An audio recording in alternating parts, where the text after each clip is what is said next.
So now my new mission is about the climate and the climate change. And they call this the new normal. You know, when you get these floods or wildfires and record heat, it's not the new normal. It's the new normal for today, but it keeps changing. 10 years from now won't be the same as today. So I don't like that term. It's not the new normal. This is flood, fire, and frying, I call it. This is your grandchildren's future. We're talking about years from now, okay? The world's not going to end in the next few years. Some historical people might suggest that. But we got a long way to go this century. And your grandchildren who are under the age of 20, most of them are going to be around in the year 2100. You know, unless there's some kind of thermonuclear war or a giant asteroid hits like the one that killed all the dinosaurs. But your grandchildren are going to be seriously affected by this.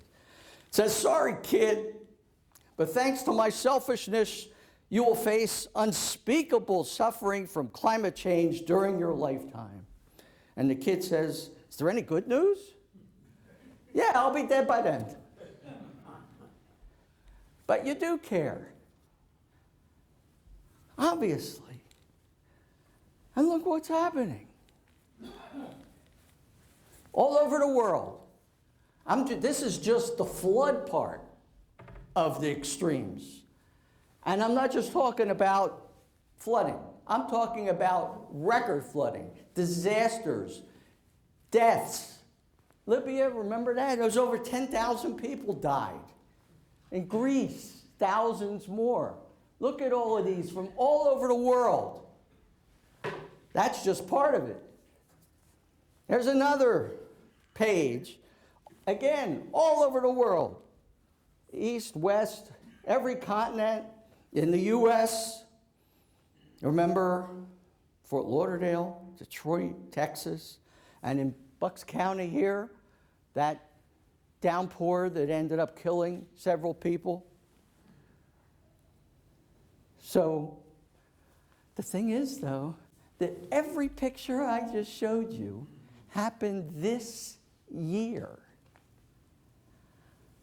I mean, we see more pictures than we used to.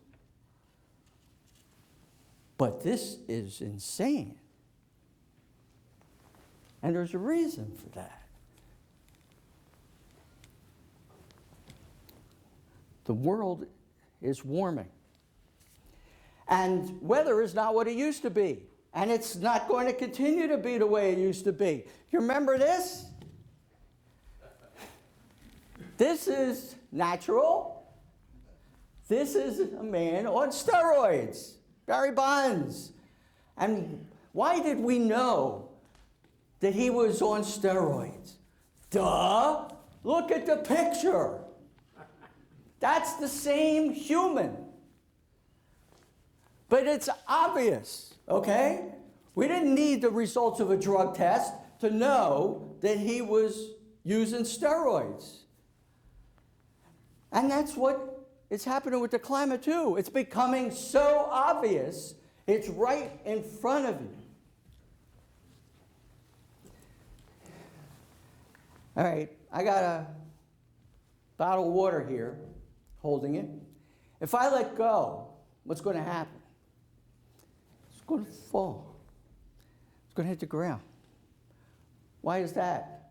It's gravity, okay? You saw it, so you know it.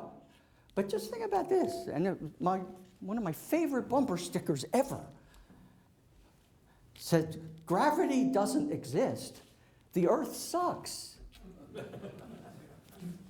How do you know it's not the Earth doing it? Grabbing it down. You know it. Scientists have shown you this. You trust the scientists. They know that there's this force that is not as big on the moon, and that's why you can kind of float there.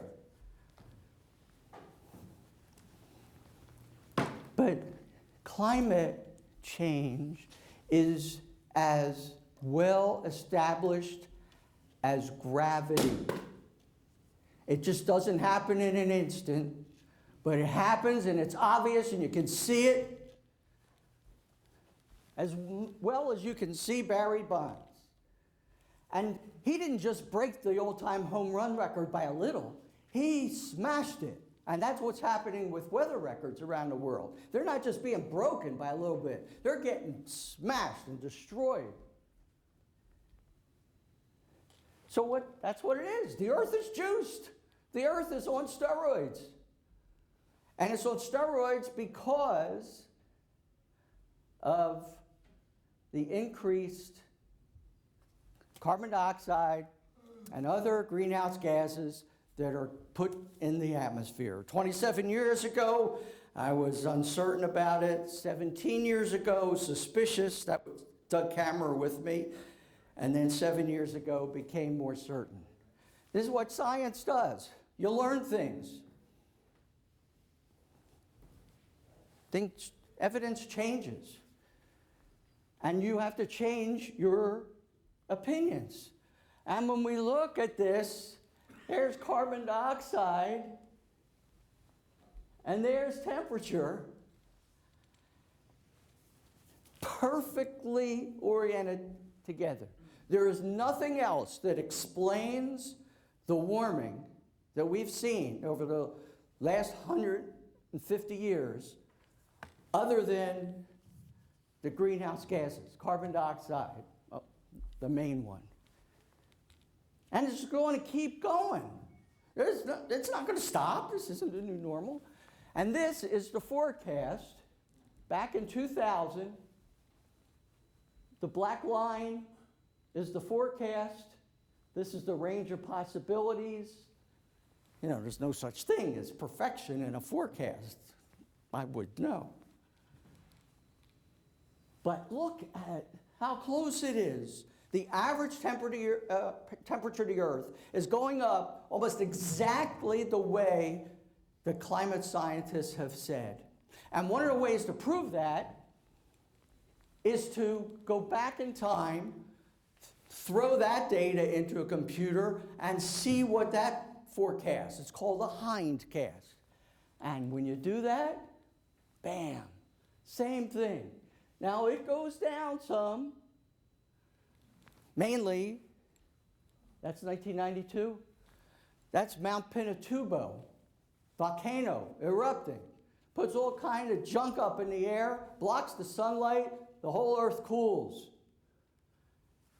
They predicted it exactly. So that's how they know their computer models are so good.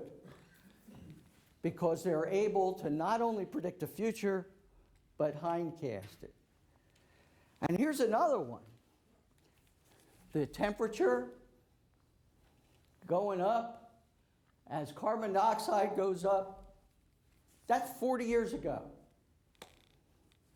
The theory about the greenhouse effect and the warming, that's 200 years old. This was 40 years ago.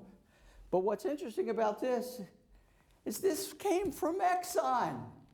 They knew about it 40 years ago. And this is like the cigarette industry, the tobacco industry, knowing about the dangers of smoking and the dangers of secondhand smoke 40, 50 years before they were forced to admit it.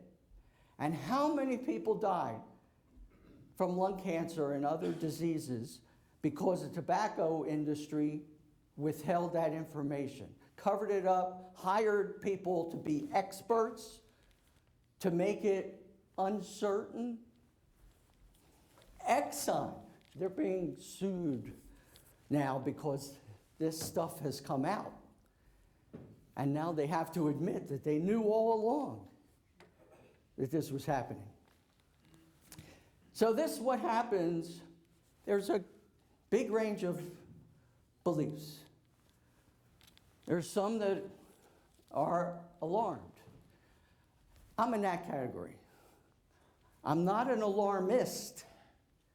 That's somebody who's alarmed without cause. and alarmed or concerned, or it's a fairly high percentage, but there's still people doubtful or dismissive. Has that changed?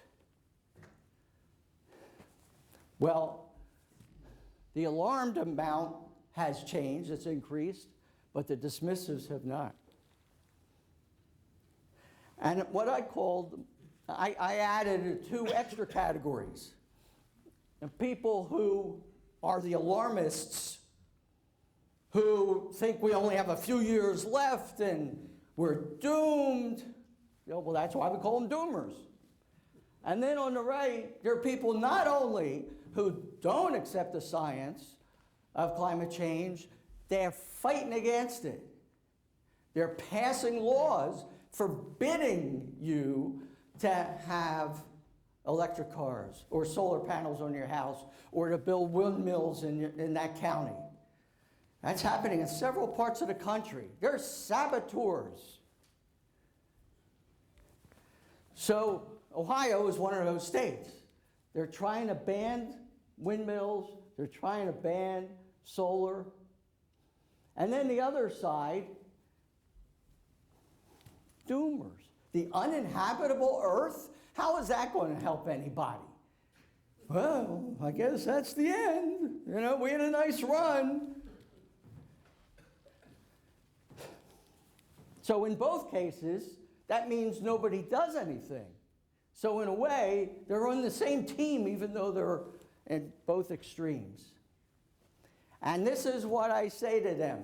I quote General Patton. Lead, follow, or get out of the way. Let the rest of us fight this battle. If you don't want to fight it, you don't have to fight it. You don't have to buy an electric car. You don't have to buy heat pumps for your house. You don't have to have windmills in your neighborhood. But at least don't fight. Because look what happened. Imagine if these industries had the money and power and political influence that the oil and gas industry has. We'd still be riding horse and buggies. The horse and buggy industry would not allow automobiles on their roads. They're dangerous. You could get into accidents. They will pollute. They are a bad idea. We can't have that. The rotary phone, we can't do anything with that. All those companies that got built up, I guess they weren't strong enough. And typewriters, remember typewriters? Anybody have a typewriter anymore? So we wouldn't have cars or cell phones or computers today if they had strong lobbies like that. Now, when we talk about the greenhouse effect and the carbon dioxide and greenhouse gases, it's just a tiny amount, and I'm sure you've heard about this. Carbon dioxide is such a tiny, it's a trace gas. 0.04% of the atmosphere is carbon dioxide. How in the world could that be doing all of this? Well, here's how. Without carbon dioxide, the average temperature of the Earth would be 0. All ice.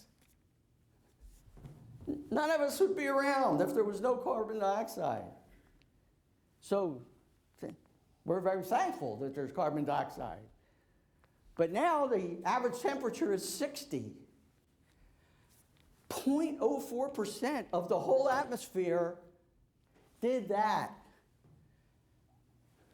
So if you increase it by another little bit, it can have a dramatic effect. 0 to 60. And what some people will say is, it's just like a poison. It's just a little bit of it can be pretty significant. And what's happening this year is, even considering the way things have gone, this is ridiculous. This is the temperature of the Earth averaged out through September compared to all the other years before it. So the more recent years are in red, so you can see it's definitely been warming, but this year is off the charts. They actually had to change their charts to allow for these things to go up so high. September, global, the whole earth. Look at, now here it's going up, no doubt, but they have these little blips. This period here, there were people saying, oh, the warming paused. The warming stopped. All those people were hysterical. They're not right. And then, uh-oh. Now the thing here is, this is 1 year. I'm not ready, and there aren't many climate scientists who are ready to just throw in a towel here and think that is going to continue. We're praying it isn't. That, you got one of those blips where everything goes wrong, and maybe it'll start to level off again. We can only hope. But one of the reasons the Earth's temperature keeps going up, here's Greenland. This is the temperatures historically, and that was last year. Greenland is melting at some of the fastest rates in 12,000 years. Now, ice that's floating does not affect sea level. It's just like an ice cube in your glass. But ice on land, as it melts, the water goes into the ocean, raises the sea level. So we care about what happens in Greenland. And on the other end of the Earth, Antarctica, which we used to think was actually cooling, look at this spike.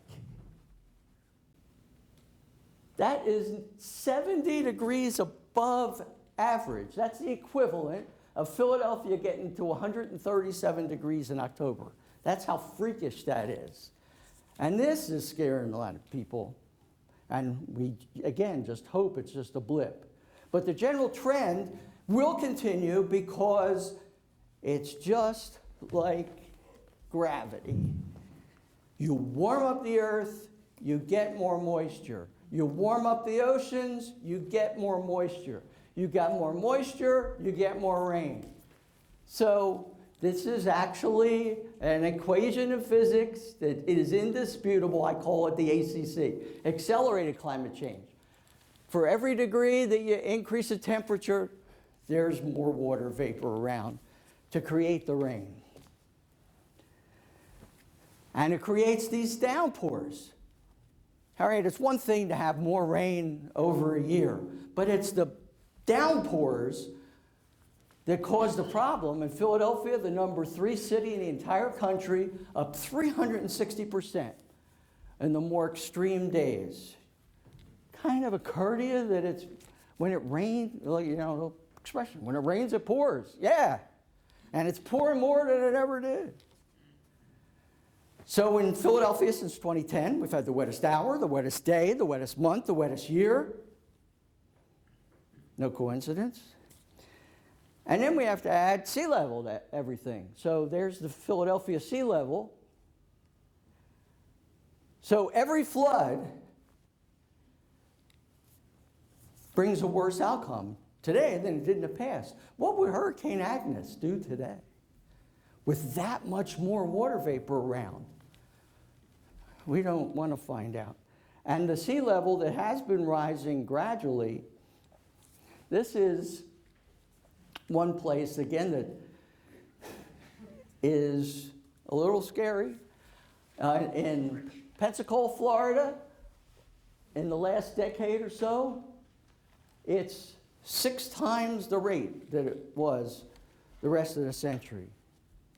All this is new stuff. What you've heard about 10 years ago, that's all obsolete. And so, in today's world, we get about just a few tidal floods per year.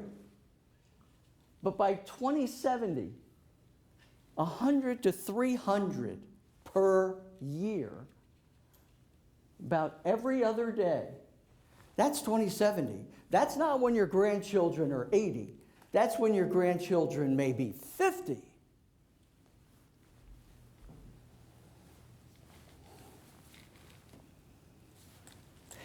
And we always used to say that no one event can be blamed on climate change, but now we're getting more and more knowledge, understanding, and yeah, we can do that and say something was 10 times more likely or produced $8 billion more damage.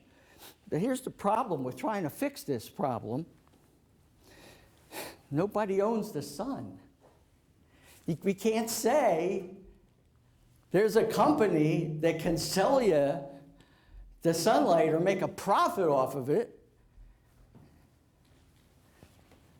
and nobody owns the wind. What industries is going to make money? What's going to happen to the fossil fuel industries? So instead of the industrial revolution, we need a renewable revolution. It's already happening. And the prices keep going down. And the question is it going to be a revolution or is it going to be a crawl? Because we determine that. The less carbon dioxide we put up in the air, the more this is going to flatten out. And it can flatten out, and it can even go down. That's the good news. This is not insurmountable. So that we're going to experience more floods, more hurricanes, and much more coastal flooding, causing more frequent floods, many records broken. Areas never before flooded will flood. Notice your insurance rates going up. Imagine the people at the beaches, what they're going to be paying. So the good news is we have the technology to slow and even stop the warming. The price of solar energy has gone down 90%. So let's say you're not a big fan of solar panels or windmills. What about if I cut your electric bill in half? What if I let you buy a car for half price? Would you do it then? That's some added motivation. I mean, I have enough motivation. I have an electric car sitting out in that parking lot. I'm never going to have to get gas again in my life. But it's a fairly expensive car. They're going to keep going down. And what we can do is become more resilient and adapt, because it's going to cost more to do nothing, because we have no planet B. And remember that picture on the right? A lot of you are old enough to remember that. It's from World War II. Remember the old days where we used to face a crisis and all come together instead of fight each other and go into our neutral corners for each round? We have optimists out there, and it's not too late. There's my car on the left. If you don't want to buy my car, this one right down, the middle one is right down the block from me, a Chevy Volt. Cheap car. Never have to buy gas again. I got a smart neighbor down there. I don't even know who it is. But I pass the car all the time. See? Nice job. And solar panels, I don't know if you're aware, they are allowed in Heritage Creek. Not on the side facing the street, though, which is a kind of a nice compromise. You can put them on the back of the house if the back of your house is facing more south. And there are all kinds of tax breaks and grants to get solar energy. But I think the key is making it so affordable that you have to do it. And the worst that can happen, what if it's all hoax and we created a better world for nothing? And we are going to create the better world, because we have to, because we care about our children and grandchildren. 10, 20 years from now, you're going to hear say, how did you let this happen? Didn't you know? And the answer would be, yeah, we knew, but we couldn't quite come together to get it done. But that's our mission, to do this for our children and grandchildren so they won't suffer. If you want to know any more about this subject, there's some really good sites, skepticalscience.com. Anything that you want to argue, they got the answer for. I got 100+ different myths about climate. Oh, climate's changed before. Yeah, it's changed before. Never changed this fast. A rapid climate change in the past was like over 40,000 years. This is over 150 years. I mean, they got the answers to everything. There are thousands of scientists all over the world who are working on this and taking care of it and trying to protect people in the future. And that is my mission now. And this is one of my first stops. And I wanted it to be at my home with my neighbors to try to encourage people to think about it, to talk about it. This Katharine Hayhoe person, she does some great videos. She says, people ask me all the time, what's the best thing I can do? And she says, talk about it. It's not a scary subject compared to not talking about it. And 50 years from now, 70 years from now, our grandchildren might be in a position to thank us for our foresight and our looking ahead to try to protect them. Thank you.